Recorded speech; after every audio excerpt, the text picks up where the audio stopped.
புரட்சித் தலைவர் எம்ஜிஆர் அவர்களை பற்றி கவிஞர் வைரமுத்து அவர்கள் கூறியதை தற்பொழுது காண்போம். நன்றி மறவாத நல்ல மனம் போதும், என்றும் அதுவே என் மூலதனம் ஆகும் என்று பாடியவர் புரட்சித் தலைவர் எம்ஜிஆர் அவர்கள். அவர் இறந்து பல ஆண்டுகள் கடந்தும் அவரது பெயர் மந்திரமாக உச்சரிக்கப்படுகின்ற பெருமை எம்ஜிஆரை தவிர வேறு யாருக்கும் நிகழ்ந்ததில்லை. ஒரு சமூகமானது ஒருவர் இறந்த 7 நாட்கள் வரையோ அல்லது 3 மாதங்கள் வரையோ அவரை நினைத்திருக்கலாம். அடுத்த ஆண்டு நினைவு தினத்தன்று நினைப்பது என்பது கூட அரிதுதான். ஆனால் ஒரு மனிதன் மறைந்து பல ஆண்டுகள் கடந்தும் அதே உணர்ச்சியோடும் எழுச்சியோடும் அவரது பெயர் திகழ்கிறது என்றால் இந்த சமூகம் கற்றுக்கொள்வதற்கு எம்ஜிஆரிடம் ஏதோ இருக்கிறது. ஒரு மனிதனின் பெயர் மீண்டும் மீண்டும் சொல்லப்பட்டால் அவர் சமூகத்தில் இன்னும் பயன்பாட்டில் இருக்கிறார் என்று அர்த்தம். பயன்படாத ஒன்றை சமூகம் தன் தோளில் சுமக்காது. பயன்படாத ஒன்றுக்கு மகுடம் சூட்டாது. பயன்பாடு இருப்பதால் தான் எம்ஜிஆர் அவர்களை இத்தனை பேர் கொண்டாடி கொண்டிருக்கிறார்கள். இளைஞர்களும் கல்லூரி மாணவர்களும் எம்ஜிஆர் அவர்களின் வாழ்வில் கற்றுக்கொள்வதற்கு மிகப்பெரிய பாடங்கள் பல உண்டு. 5 ஆண்டு திட்டங்கள் போட்டது போல் 10 ஆண்டு திட்டங்கள் போட்டவர் எம்ஜிஆர் அவர்கள். 1917 பிறக்கிறார். 1947 அவர் முதல் படம் வெளிவருகிறது. 1957 நாடோடி மன்னன் தயாரிக்கிறார். 1967 அவர் சார்ந்திருந்த திராவிட முன்னேற்றக் கழகம் ஆட்சிக்கு வருகிறது. 1977 அவரே ஆட்சிக்கு வருகிறார். 1987 விடை பெறுகிறார்.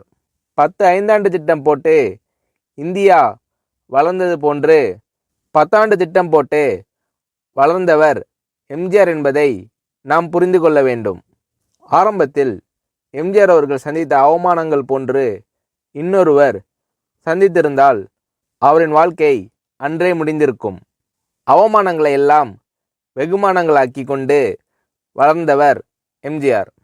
எம்ஜிஆர் அவர்கள் தான் நடித்த முதல் படத்தின் இயக்குனரிடம் தன்னை அடையாளப்படுத்தும் விதமாக தனது முகத்தை திரையில் ஒரு முறை காட்ட வேண்டுமென வேண்டுகோள் விடுத்தார். அதற்கு அந்த இயக்குனர், உன் முகத்தை காட்டும் அளவுக்கு நீ அவ்வளவு முக்கியமானவர் இல்லை என்று கூறி புறக்கணித்தார். ஆனால் அந்த முகம்தான் பின்னாளில் தமிழர்களின் நெஞ்சில் பச்சை குத்தி கொள்ளப்பட்ட முகம். அந்த முகம்தான் மறைந்தும் மறையாத திருமுகம். அன்று ஒரு இயக்குனரால் நிராகரிக்கப்பட்ட முகம் தமிழர்களை கவர்ந்த திருமுகம் என்று முத்திரை பதிக்க வைத்தது எம்ஜிஆரின் ஆற்றல். ஒருமுறை பேரறிஞர் அண்ணாவிடம் கேட்டார் எம்ஜிஆர் அவர்கள். அண்ணா, தேர்தல் நிதிக்காக நான் எவ்வளவு வழங்க வேண்டும் என்றார் எம்ஜிஆர். அதற்கு அண்ணா அவர்கள், நிதி எல்லாம் வேண்டாம், உன் தங்க முகத்தை ஒருமுறை தமிழனுக்கு காட்டிவிட்டு வா, அது போதும் எனக்கு, நிதியை விட அது பெரிது என்று கூறினார் அண்ணா அவர்கள். 3ஆம் வகுப்பை தாண்டாத ஒரு மனிதன் தமிழ்நாட்டில் தமிழுக்கு பல்கலைக்கழகத்தை உருவாக்கினார். உலக அளவில் தமிழர்கள் பொறியியல் வல்லுநர்களாக திகழ்கிறார்கள் என்றால் எம்ஜிஆர் அவர்கள் உருவாக்கிய கல்வி திட்டம்தான் என்பதை நாம் ஒருபோதும் மறந்துவிடக்கூடாது. நாடோடி மன்னன் படத்தை நான் 7 வயதில் பார்த்தேன். இன்று வரை பார்த்து கொண்டிருக்கிறேன். 7 வயதில் என் மனதில் என்னென்ன ஆச்சரியங்களை உண்டாக்கியதோ, எந்தெந்த இடத்தில் அவர் தமிழும் அவர் முகமும் என்னை கவர்ந்ததோ, என் 65வது வயதிலும் அதே எழுச்சிதான் என்னுள் எழுகிறது. இது எம்ஜிஆர் படங்களுக்கு மட்டுமே உள்ள சிறப்பு என்று நான் நினைக்கிறேன். மற்றொரு விஷயம், சிறுவயதில் சாப்பிட்டாயா என கேட்பதற்கு யாரும் இல்லாத அவலை நிலையை கடந்து வந்தவர் எம்ஜிஆர். அதனால்தான் தன்னை சந்திக்க வரும் அனைவரிடத்திலும் அவர் கேட்கும் முதல் கேள்வி சாப்பிட்டீர்களா என்பதுதான். அது மட்டுமல்ல, மதிய உணவு திட்டத்தை முழுமைப்படுத்தியவர் எம்ஜிஆர். அவரின் புகழ் ஒருபோதும் மறையாது.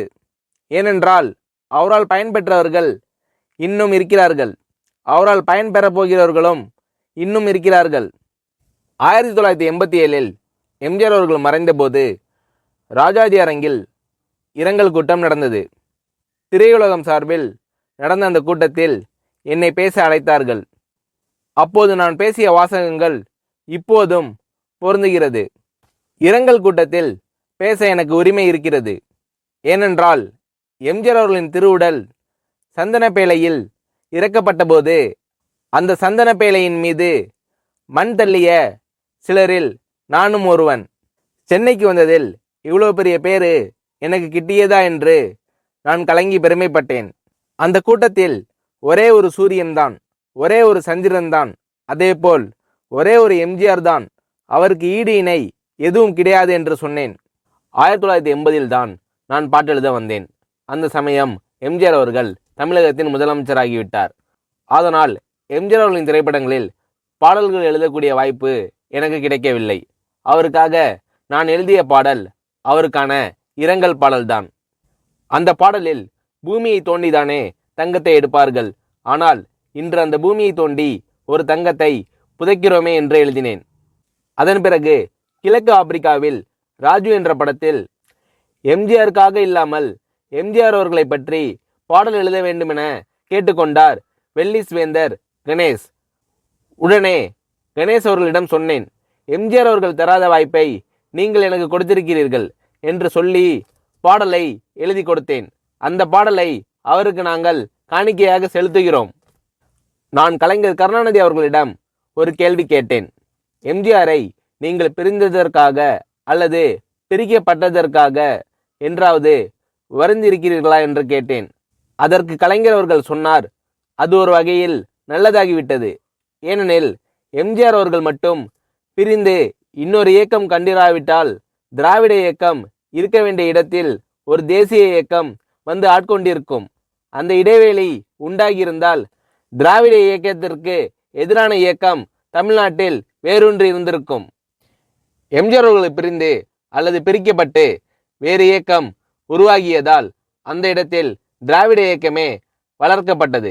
இது எம்ஜிஆரால் கிடைத்த நன்மை என்று கலைஞர் கருணாநிதி அவர்கள் சொன்னார். தமிழின் புகழ் எப்படி மறையாதோ, காவிரி எப்படி தமிழர்களோடு கலந்து விட்டதோ, இசை எப்படி தமிழர்களுக்கு ஒரு அங்கமோ, அதேபோல் எம்ஜிஆர் என்ற பெயரும் தமிழர்களின் வாழ்வோடு கலந்துவிட்ட ஒரு திருப்பெயர். அவரின் புகழ் வாழ்க. எம்ஜிஆர் அவர்களது நல்லொழுக்கமும் நல்லெண்ணமும் நற்செயலும் பின்பற்றத்தக்கவை.